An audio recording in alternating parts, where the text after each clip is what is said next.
Hello students, today we will discuss some examples about argument and the modulus of a complex number. First example is that the real part of z1 and z1 conjugate can be written as it is equal to modulus of z1 into modulus of z2 if and only if the argument of z1 minus argument of z2 is 2n pi where n is any integer. Second part of this example is mod of z1 minus z2 is mod of z1 plus mod of z2 if and only if argument of z1 minus argument of z2 is 2n plus 1 pi where n is any integer for z1 and z2 is not equal to 0. सो असी दो number complex numbers लैके चलने हैं तो उन्होंने ए ते B part जोड़े ने प्रूव करके देखने हैं. So we have consider two numbers. Let z1 is equal to r1 cos of theta 1 plus iota sine of theta 1. Argument आप z1 नंबर कैसा ले लिया. Let z1 is equal to r1 e raise to power iota theta 1 and z2 किस तरीके का number ले लिया. It is r2 e raise to power iota theta 2. ठीक है. उस तो बाद what will be z1 the z2 the conjugate. z2 the conjugate लवांगे. Iota will change to minus iota. Iota की प्लेस से माइनस आयोटा आ जाएगा. So z1 into z2 conjugate की हो जाएगा. इन्होंने दोनों का product r1 into r2 and ई वाली फॉर्म से चेक करके देखिए कि आना सी z1 into z2 conjugate is equal to r1 into r2 e raise to power iota theta 1 e raise to power minus iota theta 2. Base is e power z हो जानी है. ये बनेगा r1 into r2 e raise to power iota नू common करिए then theta 1 minus theta 2 और इसनू cos and sine वाली फॉर्म दे विच भी असी लिख सकते हैं. सो नैक्सट असी चेक करना है कि what is the real part of z1 and z2 conjugate. इस द रियल पार्ट की है. इसका जोड़ा रियल पार्ट है इसनों आप ये इक्वल मन के चलिए. दिस इज़ अ प्रॉपर्टी कि जे असी रियल पार्ट में इसके इक्वल मन के चलांगे तो आर्गूमेंट z1 माइनस z2 च कितना डिफरेंस निकल के आएगा 2n पाई. तो सपोज कर लिया. Suppose now let the real part of z1 and z2 conjugate is mod z1 into mod z2. ये आप रियल पार्ट ले लिया. ਇਹਦਾ रियल पार्ट कितना निकल के आएगा r1 into r2 into cos of theta 1 minus theta 2. ये अपनी लैफ्ट हैंड साइड होगी. What is modulus of z1. जो असी इस तरीके लिखते हैं तो इस तरीके जोड़ा आर लिखा होंगे this r is modulus of z1 and जोड़ा थीटा होंगे ये की होंगे आर्गूमेंट. सो मॉडुलस कितना है r1. मॉडुलस ऑफ z2 कितना है r2. ये दोनों मैच करके अपने एक कैंसल हो गए. कैंसल हो गए तो साडा cos of theta 1 minus theta 2 कितना रह गया 1. हुण कॉस किस एंगल के उत्ते 1 बनता है. Cos of 0 is 1. Cos of 2 pi is 1. Cos of 4 pi is 1. Cos of pi जोड़ा होंगे वो -1 होंगे. हरेक 2 पाई इंटरवल तो बाद 0 ते भी 1 है. 2 पाई ते भी 1 है. 4 पाई ते भी कॉस 1 है. इसका मतलब है कि यह एंगल की है. It is a multiple of 2 पाई. 2 पाई का मल्टीपल है. हेयर एन में भी 0. जो 0 लवांगे तो ये वाला एंगल आ गया. एन नू 1 लवांगे तो 2 पाई आ जाएगा. एन नू 2 लवांगे 4 पाई. 3 लवांगे तो 6 पाई. सो दिस मीनस कि ये एंगल कितना होना चाहिए. What should be this angle. It should be a multiple of 2 pi.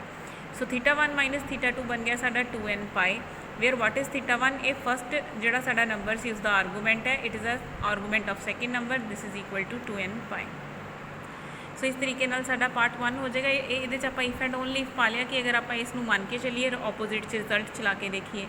Argument z1 minus argument z2 2n पाई मान लिया. आर्गूमेंट की प्लेस से थीटा 1 थीटा 2 भर देंगे.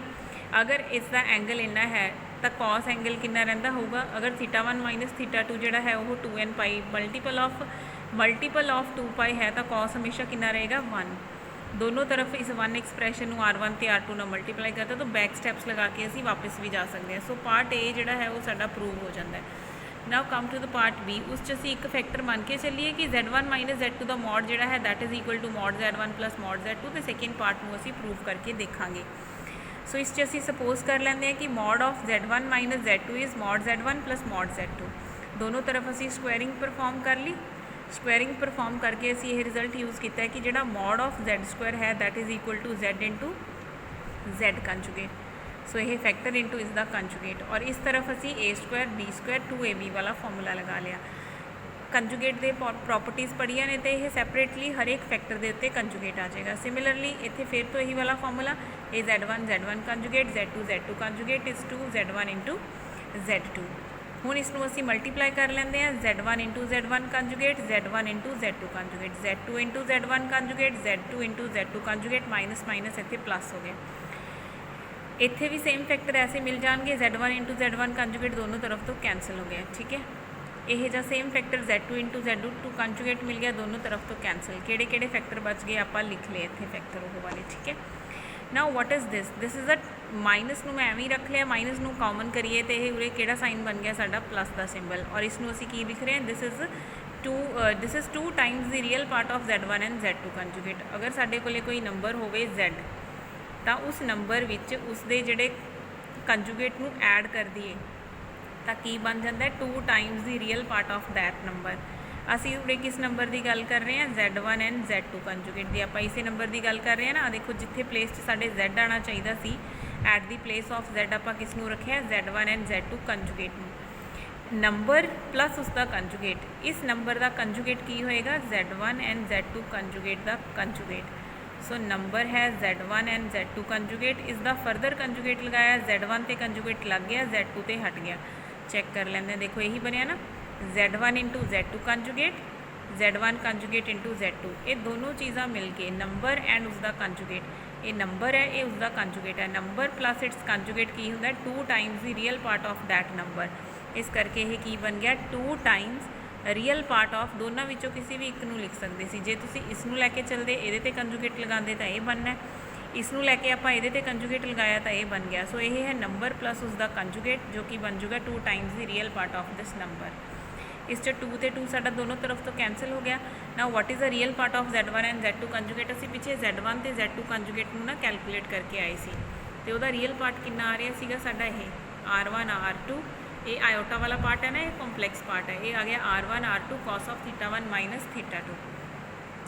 सो R1 R2 cos of θ1 minus θ2 आ गया। इस तरफ की है साडे कोले 2 mod R1 ते R2, modulus of R1 modulus of Z1 is R1, modulus of Z2 is R2, 2 and 2 R1 and R1 R2 सब कैंसल हो गया।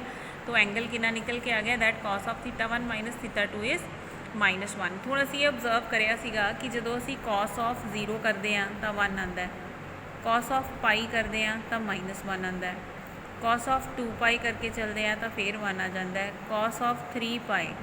How to calculate cos of 3 pi, cos of 2 pi plus pi, किहड़ा quadrant बन गया ये पूरा circle 2 पाई का complete करके वापस आप इत्थे आ गए।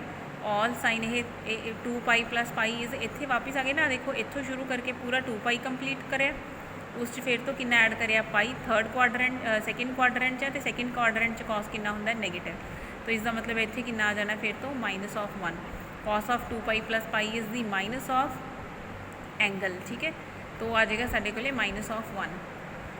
इस तरीके नाल ऑब्जरवेशन है कि जदों भी पाई दे नाल कोई ऑड नंबर लग्या हुंदा तो आंसर -1 आंदा, जदों पाई दे नाल ईवन नंबर लग्या हुंदा तो आंसर 1 आ जाता है। This means it is an odd multiple of pi. Odd number लिखने का तरीका की हुंदा है कि ईवन नंबर प्लस 1 पा दिए, 2n is always even, 2n is even, even plus 1 is odd, तो ये की लिखा हुआ आपने odd, it is an odd multiple of pi. So जिहड़ा कॉस हुंदा है at odd multiple of pi, odd number into pi हमेशा वो वैल्यू कितनी आती है -1, एंड कॉस दी ईवन मल्टीपल ऑफ पाई वाली वैल्यू हमेशा कितनी आती है 1, जो कि असी पिछे भी चैक की सी। देखो इत्थे साडे कोले वैल्यू 1 बनी सीगी ना। सो 1 वैल्यू कदों आती है जदों even multiple of pi, this number is even, ये जो लिखा है it is even multiple of pi, और इत्थे साडे कोले वैल्यू कितनी है -1, it is an odd multiple of pi.